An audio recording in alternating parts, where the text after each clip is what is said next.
Hello, puppets. Today, I'm going to read you The Gallant Tailor from the Grimm's Brothers.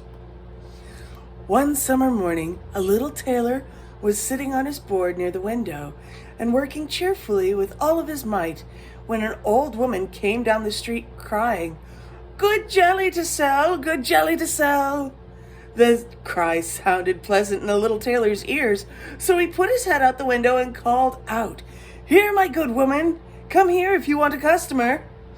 So the poor woman climbed the steps with her heavy basket and was obliged to unpack and display all of her little pots to the tailor. He looked at every one of them, lifting all the lids, applied his nose to each, and said at last, "The jelly seems pretty good. You may weigh out for me 4.5 ounces, or I don't mind having a 1/4 pound." The woman, who had expected to find a good customer, gave him what he asked for, but went off angrily grumbling. "This jelly is the very thing for me," cried the little tailor. "It will give me strength and cunning." And he took down the bread from the cupboard, cut a whole round of the loaf, and spread the jelly on it, laid it near him, and went on stitching more gallantly than ever. All the while, the scent of the sweet jelly was spreading through the room, where there were quantities of flies who were attracted by it and flew to partake. "Now then, who asked you to come?" said the tailor, and drove the unbidden guests away. But the flies, not understanding his language, were not to be rid of like that, and returned in larger numbers than before. The tailor, not being able to stand it any longer, took from his chimney corner a ragged cloth, saying, "Now I'll let you have it," and beat it among them unmercifully. When he ceased, he counted the slain, and found 7 lying dead before him. "This is indeed somewhat," he said, wondering at his own gallantry. "The whole town shall know of this." So he hastened to cut out a belt, and stitched it and put it on in large capitals, "7 at one blow." "The town, did I say?" said the little tailor. "The whole world shall know it." And his heart quivered with joy like a little lamb's tail. The tailor fastened the belt around him and began to think of going out into the world, for his workshop seemed too small for his worship. So he looked all about the house for something that would be useful to take with him, but he found nothing but an old cheese which he put in his pocket. Outside the door he noticed that a bird had gotten caught in the bushes, and so he took that and put that in his pocket with the cheese. Then he set out gallantly on his way, and he was light and active and felt no fatigue. The way led over a mountain, and when he reached the topmost peak, he saw a terrible giant sitting there, looking about him at his ease. The tailor went bravely up to him and called out, and said, "Comrade, good day! There you sit over the wide world. I am on the way thither to seek my fortune. Have you a fancy to go with me?" The giant looked down at the tailor contemptuously and said, "You little rascal, you miserable fellow." "That may be," answered the little tailor, undoing his coat, and he showed the giant his belt. "You can read there whether I'm a man or not." The giant read, "7 at one blow," and thinking it meant men that the tailor had killed, felt at once more respect for the little fellow. But as he wanted to prove him, he took up a stone and squeezed it so hard that water came out of it. "Now, you can do that," said the giant. "That is, if you have the strength for it." "That's not much," said the little tailor.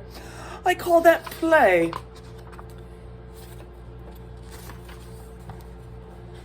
And so he put his hand in his pocket and took out the cheese and squeezed it, so that all of the whey ran out. "Well," he said, "what do you think of that?" The giant didn't know what to say for it, because he could not believe it of the little man. Then the giant took up a stone and threw it so high that it was nearly out of sight. "Now, little fellow, suppose you do that." "Well thrown," said the tailor, "but the stone fell back to earth again. I will throw you one that will never come back." And so he felt in his pocket and took out the bird and threw it into the air. The bird, when it found itself at liberty, took wing and flew off, and returned no more. "What do you think of that, comrade?" asked the tailor. "Well, there's no doubt you can throw," said the giant, "but we will see if you can carry." He led the little tailor to a mighty oak tree which had been felled and was lying on the ground, and said, "Now, if you are strong enough, help me carry this tree out of the wood." "Willingly," he answered, "and you take the trunk on your shoulders, and I will take these branches with all the foliage that is much more difficult." So the giant took the trunk on his shoulders, and the tailor seated himself on a branch, and the giant, who could not see what he was doing, had the whole tree to carry, and the little man on it as well. And then the man was very cheerful and merry, and whistled a tune. There were 3 tailors riding by, as if the tree were mere child's play.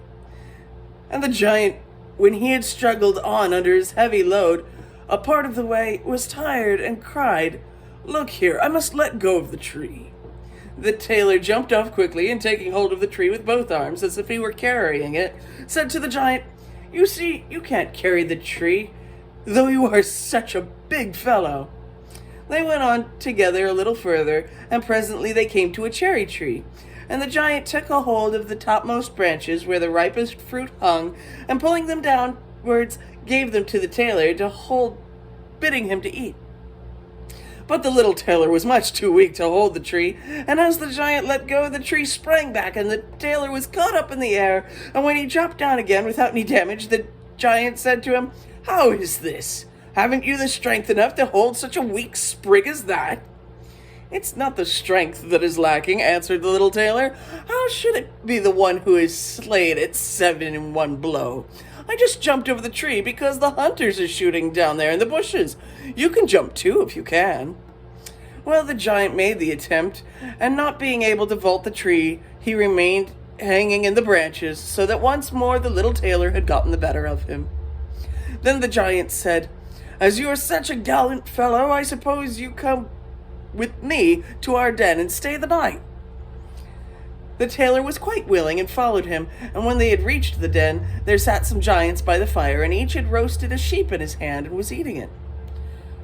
The little tailor looked round and thought, "There's more elbow room here than in my workshop." And the giant showed him a bed, and told him he had better lie down upon it and go to sleep. The bed, however, was too big for the tailor, so he didn't stay in it, but crept into a corner to sleep.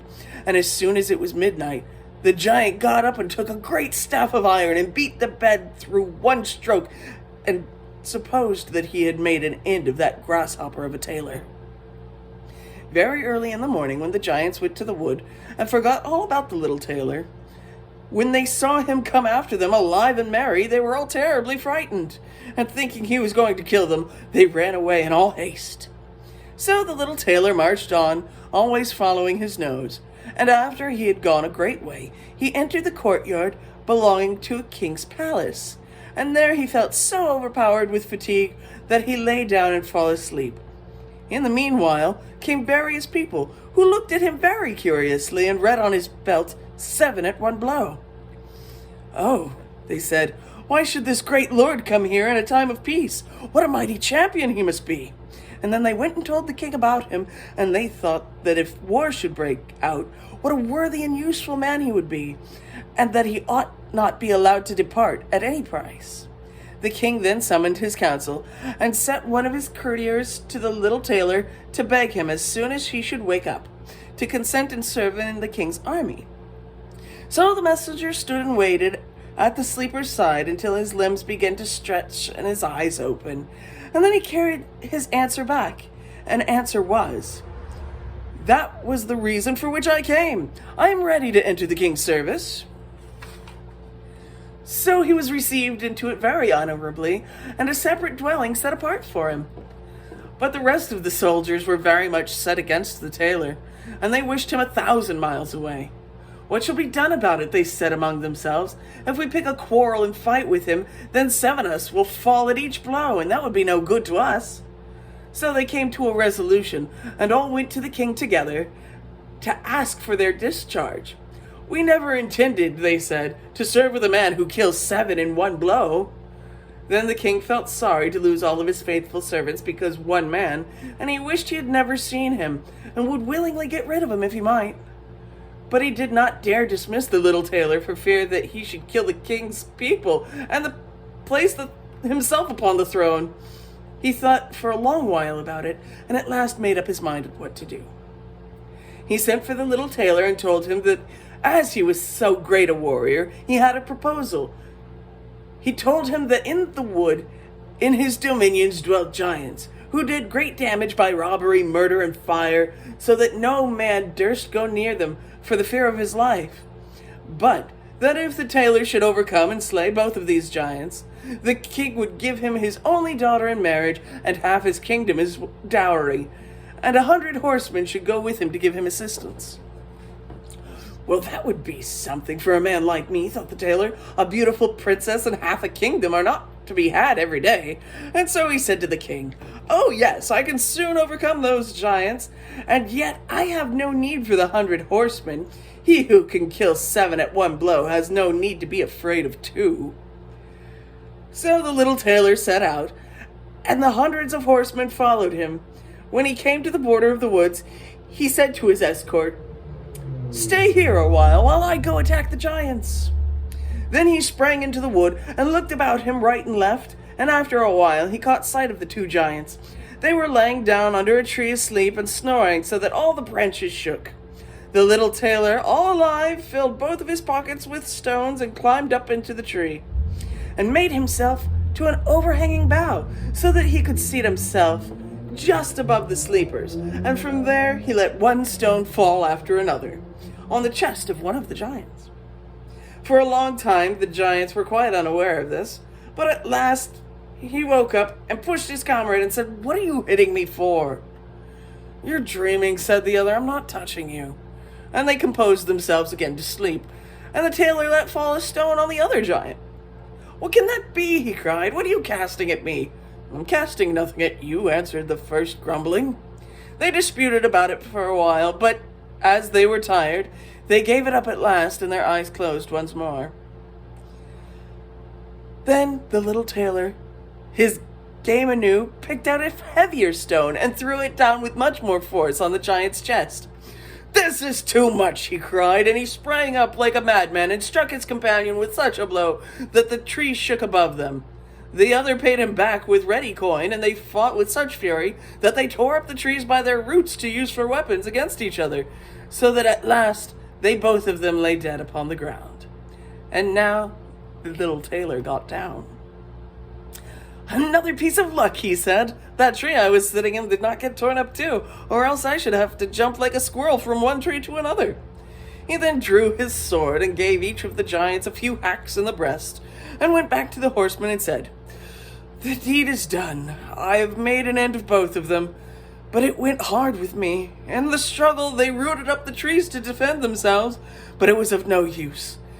They had to do with a man who could kill 7 at one blow." "Then are you not wounded?" asked the horseman. "Nothing of the sort," answered the tailor. "I've not turned a hair." The horsemen still wouldn't believe it, and rode into the wood to see, and there they found the giants wallowing in their blood, and all about them lying the uprooted trees. The little tailor then claimed the promised boon, but the king repented himself of his offer and sought again how to rid himself of the hero. "Before you can possess my daughter and half of my kingdom," he said to the tailor, "you must perform another heroic act. In the woods lives a unicorn who does great damage, and you must secure him." "A unicorn does not strike more terror in me than 2 giants. 7 at one blow, that is my way," was the tailor's answer. So, taking up a rope and an axe with him, he went out into the wood and told those who were ordered to attend him to wait outside. He had not far to seek, and the unicorn soon came and sprang out at him as if he would make an end of him without delay. "Softly, softly," he said, "most haste, worse speed." And he remained standing until the animal came quite near, and then he slipped quietly behind a tree. The unicorn ran with all of his might against the tree and struck his horn so deep into the trunk that he could not get it out again, and so was taken. "Now I have you," said the tailor, coming out from behind the tree and putting a rope around the unicorn's neck. He took the axe and set free the horn, and when his party were all assembled, he led forth the animal and brought it to the king.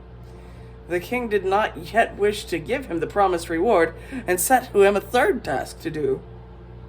Before the wedding could take place, the tailor was to secure a wild boar, which had done a great deal of damage in the wood, and the huntsmen were to accompany him.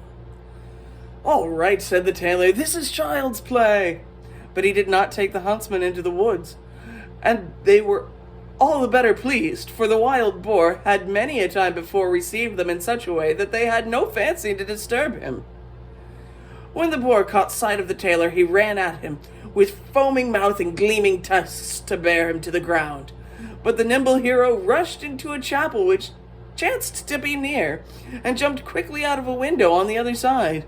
The boar ran after him, and when he got inside, the door shut after him, and there he was imprisoned, for the creature was too big and unwieldy to jump out the window too. Then the little tailor called the huntsmen so that they might see the prisoner with their own eyes.